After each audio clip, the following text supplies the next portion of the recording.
I know some of you guys know, but before I got into truck driving, I was heavily into 3D animation. But seriously, in the last 2.5 years, this industry has turned upside down because it's crazy what you can do with AI now. Even when I did what I did, people would say, oh, you're taking shortcuts or whatever. But now you can do full, like 5-second videos in a matter of minutes now. It's crazy now what you can do. I realized that a lot of videos I've been watching on YouTube have been AI. It's that good. I didn't even know it was AI, but it's that good.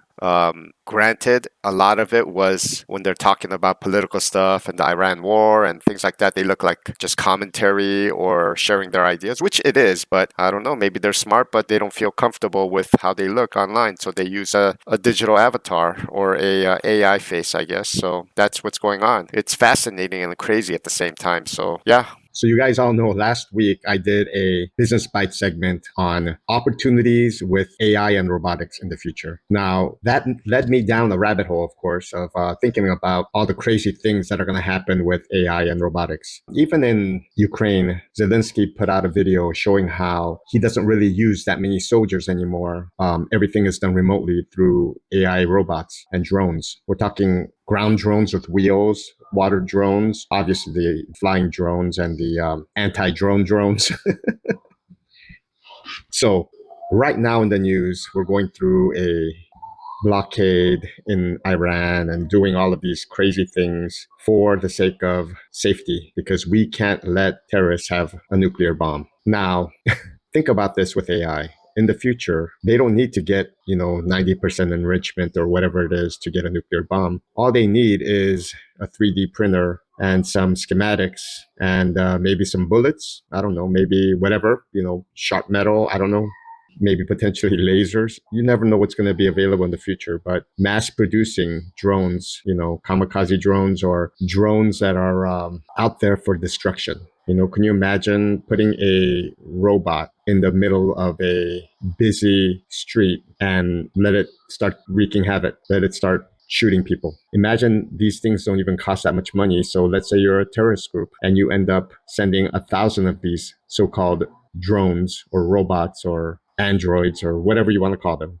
drop them off in a sporting event, I don't know, like the Olympics, World Cup or whatever. Just imagine what kind of chaos that would create. These things rolling around the streets and they can't even die. And they're sitting there, shoot, shoot, shoot, shoot, shoot, shoot, shoot, shoot, shoot. And it's not just one or two, it's a bunch of them, maybe 1,000 of them unleashed. And you never know, it might do more damage than a bomb would, a nuclear bomb would, and it won't have negative effects on the environment. So the people that are living after that event, they don't have to suffer the consequences of a nuclear fallout. I just thought it was like crazy, the things that robots can do and the things that AI will be able to do.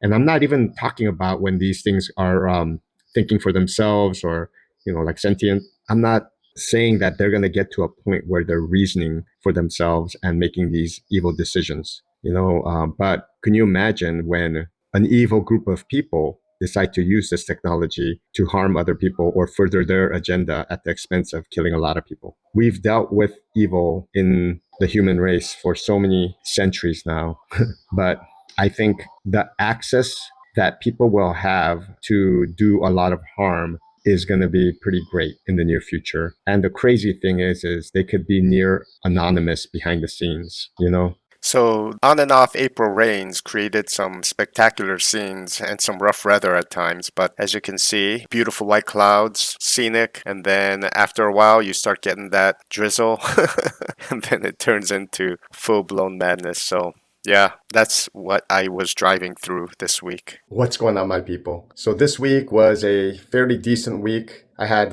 6 runs, 1 round trip to Stockton and back, and then another round trip to Mesa, Arizona and back, and then 1 more round trip to Stockton and back to end the week. We had some delays in the appointment times, but still ended the week on Saturday night. So can't complain. It was a decent week. Had some challenging weather here and there, but all in all, not bad. Got the miles and got home on Saturday night. So anyway, thank you all for following me on this journey. God bless all of you. Peace. If you're a driver out there, be safe. Until next time, cheers.